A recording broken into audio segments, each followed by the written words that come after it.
Dans cette vidéo, nous allons parler de la notion de base d'un espace vectoriel.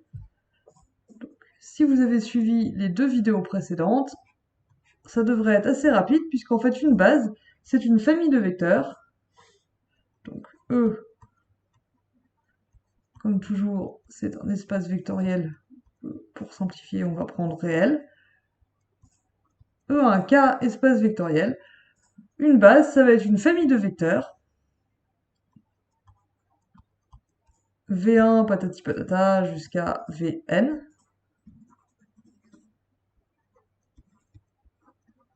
Qui est à la fois libre et génératrice.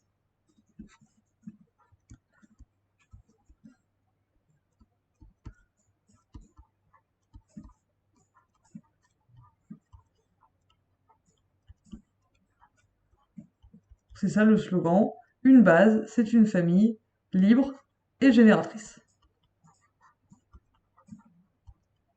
Donc, si on reprend les exemples simples qu'on avait vus précédemment, on avait parlé de la famille V1, V2 dans R2, où V1, c'est le vecteur 1, 0. V2, c'est le vecteur 0, 1. On a vu dans la vidéo sur les familles génératrices que celle-là, elle engendre R2. Et dans la vidéo sur les familles libres, on a vu qu'elle était libre. Donc V1, V2, c'est bien une base de R2.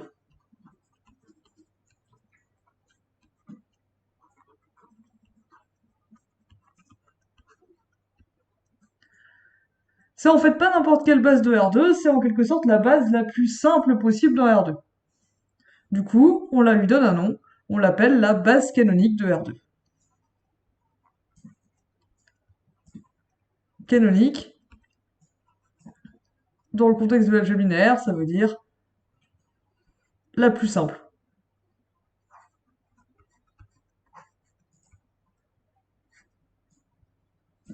Ok, maintenant, peut-être peut-on se demander, c'est quoi l'intérêt d'une base? La proposition qui fait tout, c'est la suivante. C'est que si une famille de vecteurs B est une base de R2, une base de E, ça marche pas que dans R2, sinon ce sera un peu limité. Donc, si B est une base de E, alors chaque vecteur de E va pouvoir s'écrire de façon unique comme une combinaison linéaire des VI. Autrement dit, il existe un unique n-uplet de réel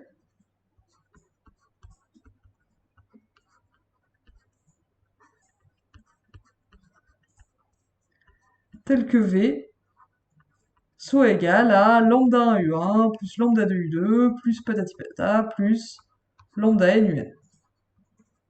Donc, pourquoi il en existe un? Parce que la famille est génératrice. Ça, c'est même la définition d'une famille génératrice. Et pourquoi il est unique? Parce que la famille est libre. Donc, comment on montre ça? Si on suppose qu'il y a un autre n-uplet de réel mu1 patati patata jusqu'à mu-n tel que V est aussi égal à mu1 U1 plus mu2 U2 plus patati patata jusqu'à mu-n UN, alors si on soustrait les deux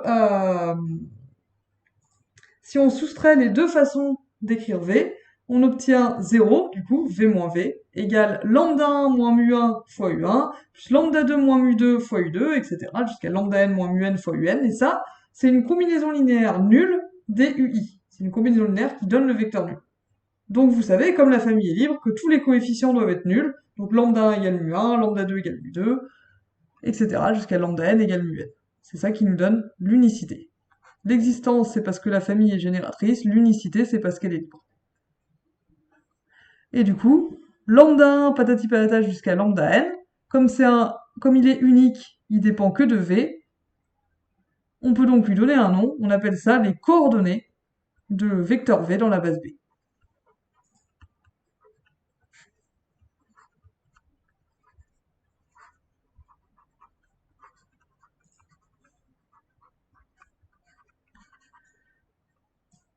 Et tout le cœur de ce cours que vous allez voir en L2, ça va être de trouver des bases plus sympas que la base canonique. Des bases dans lesquelles certains problèmes vont se résoudre beaucoup plus facilement parce que les coordonnées qu'on obtiendra ici pour les vecteurs qui nous intéressent seront beaucoup plus simples. On en reparlera quand on parlera de changement de base pour une application linéaire, mais pour le moment, ce qu'il faut retenir, c'est qu'une base, c'est une famille libre et génératrice, et ce que ça veut dire, c'est que chaque vecteur peut s'écrire de façon unique, comme combinaison linéaire des vecteurs de la base. Donc voyons ça sur un exemple qui va encore une fois continuer sur ceux qu'on avait déjà traités jusqu'ici, dans R3, en regardant encore une fois les vecteurs U1, U2 et U4. Encore une fois, ils sont tirés de la feuille de TD de L2. U1, c'est le vecteur 1, moins 1, 0. U2, c'est le vecteur moins 1, 3, moins 1. Et U4, c'est le vecteur 0, 0, moins 3. Dans la vidéo sur les familles libres, on a vu que U1, U2, U4 est une famille libre.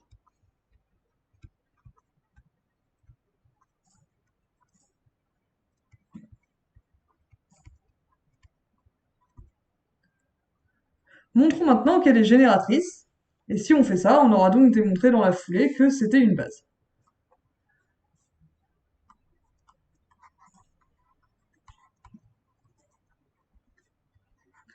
Montrons que U1, U2, U4 est génératrice. Vous vous rappelez comment on fait ça? On va prendre un vecteur quelconque de R3, donc on va l'appeler de façon fort originale x, y, z.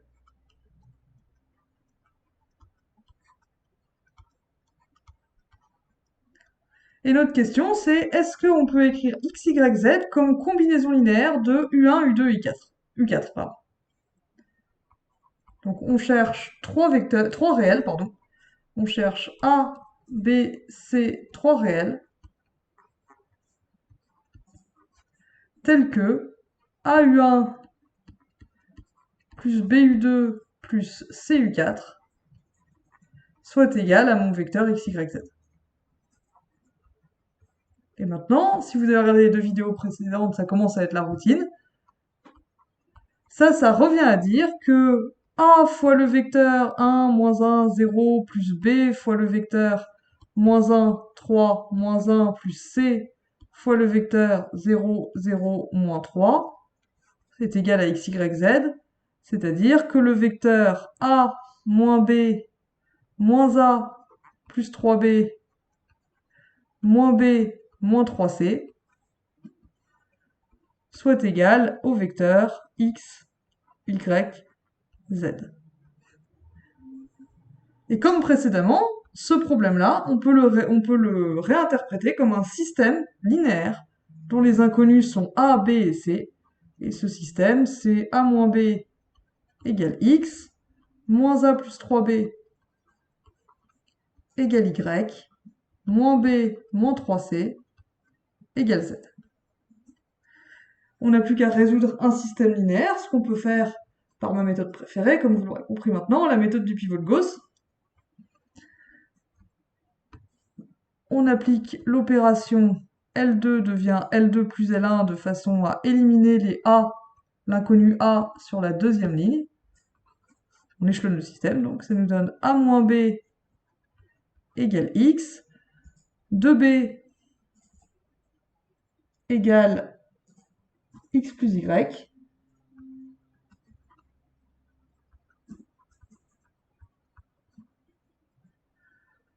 moins B moins 3C égale Z. Et là, notre système n'est pas tout à fait échelonné, mais on voit qu'en fait, on a déjà la valeur de B sur la deuxième ligne, donc on va pouvoir en fait le résoudre dès maintenant. On obtient donc à la deuxième ligne que B est égal à x plus y sur 2.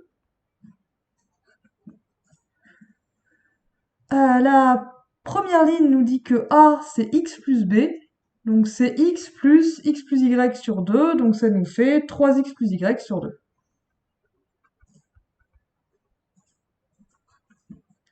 Et C, du coup, C, ça va être égal à moins z moins b sur 3, ce qui nous donne moins z moins x plus y sur 2 sur 3. Donc si on met tout sur 6, ça nous fait du moins x moins y plus 2z, moins 2z sur 6. Si j'ai pas fait d'erreur de calcul. Donc ce qu'on a obtenu, c'est que ce système, quel que soit x, y et z, il a une solution.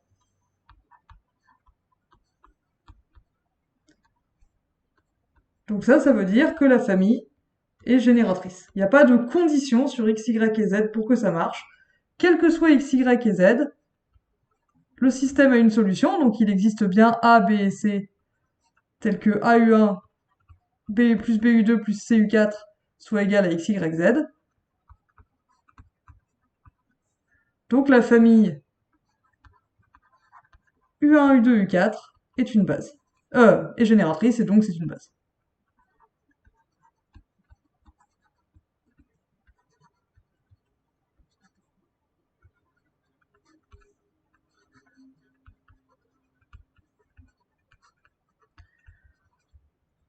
Donc elle est libre, elle est génératrice.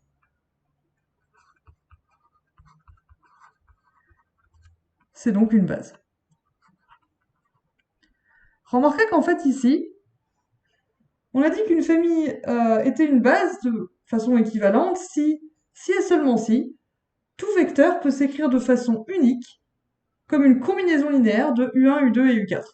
Or ici, ce qu'on a trouvé, c'est que si on essaye d'écrire un vecteur quelconque comme combinaison linéaire de U1, U2 et U4, on obtient une unique solution. 3x plus y sur 2, x plus y sur 2, moins x moins y moins 2z sur 6. Donc en fait, en quelque sorte, quand on a fait ça, on a montré que c'était une base en trouvant l'unique combinaison linéaire qui marche. Ce que ça veut dire, c'est que du coup, pour tout x, y, z, pour tout vecteur de R3,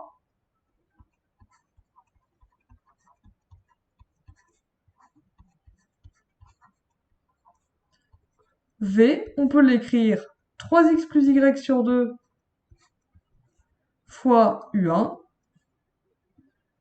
plus x plus y sur 2 fois U2,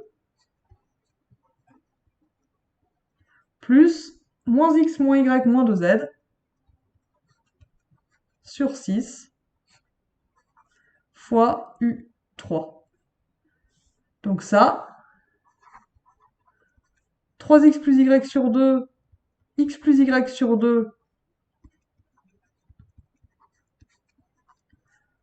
moins x moins y moins 2z sur 6, ce sont les coordonnées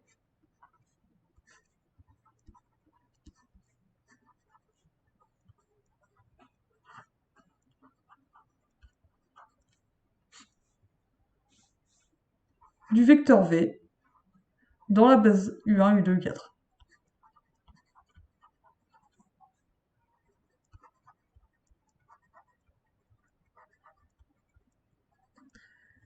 Qu'est-ce que ça donne sur le vecteur U3 que, si vous avez regardé les vidéos précédentes sur les familles libres et génératrices, c'est un vieux pote à vous, c'est le vecteur 1, 1, moins 20. Bah, du coup, les coordonnées de U3 dans la base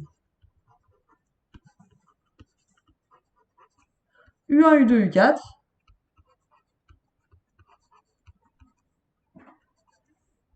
qu'est-ce que ça donne? Donc la première coordonnée, c'est 3x plus y sur 2, donc ici ça nous fait 3 fois 1 plus 1 sur 2, ça fait 2.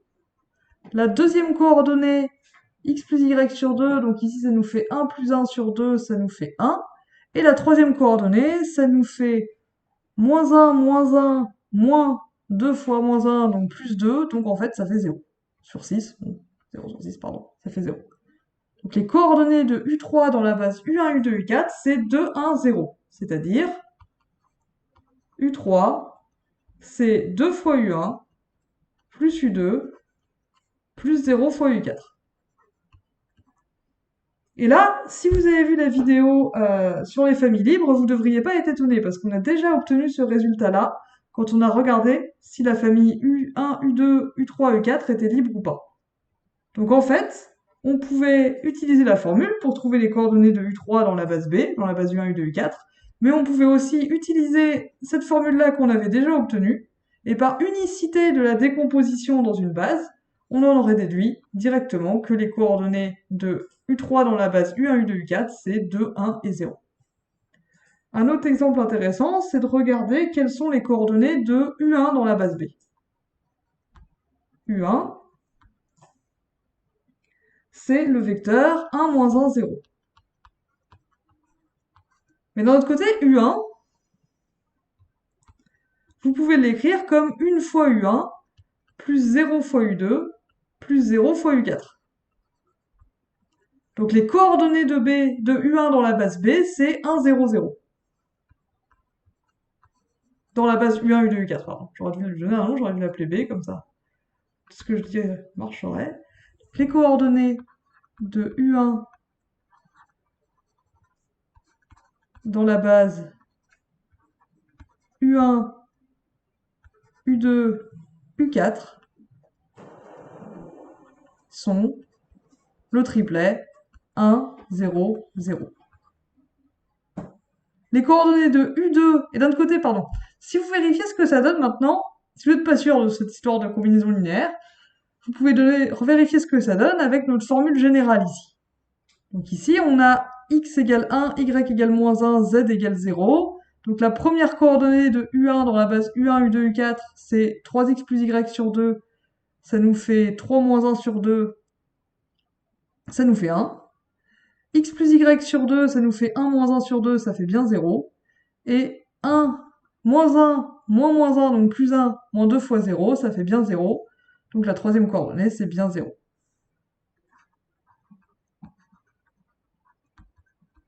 On le vérifie avec la formule générale. De manière générale, alors, pardon, avant de parler de manière générale, voyons ce que ça donne pour U2 maintenant. U2, c'est le vecteur, on l'a dit, moins 1, 3, moins 1. Mais d'un autre côté, U2, vous pouvez l'écrire comme 0 fois U1, plus 1 fois U2, plus 0 fois U4. Donc ces coordonnées dans la base U1, U2, U4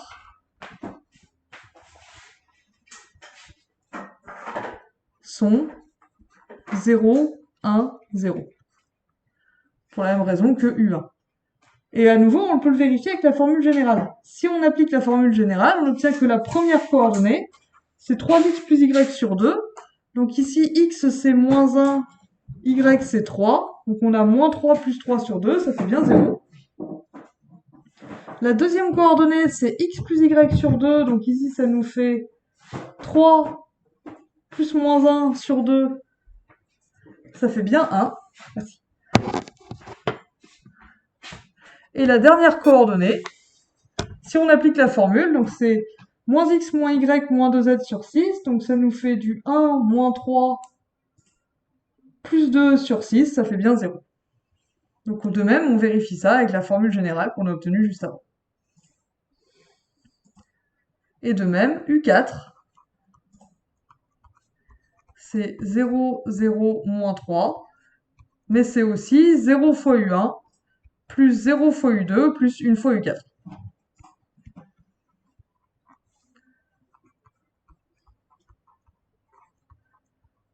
Donc les coordonnées de U4 dans la base U1, U2, U4, c'est 0, 0, 1. Et encore une fois, on le vérifie avec la formule générale, parce que cette fois, je vous laisse le soin de vérifier. Et en fait, vous voyez que ce truc-là, on pourrait le faire pour n'importe quelle base. La coordonnée du im vecteur VI dans une base V1, V2, patati patata jusqu'à Vn, ça va toujours être 0, 0, 0, 1, 1 en im place, puis à nouveau 0, 0, 0. Donc ça, c'est un fait générale, qui découle, comme vous voyez, de la définition des coordonnées dans une base quand on y réfléchit un petit peu. Dans la prochaine vidéo, on parlera du lien entre la notion de base et la notion de dimension. Et donc, je vous retrouverai à ce moment-là. Merci de votre attention.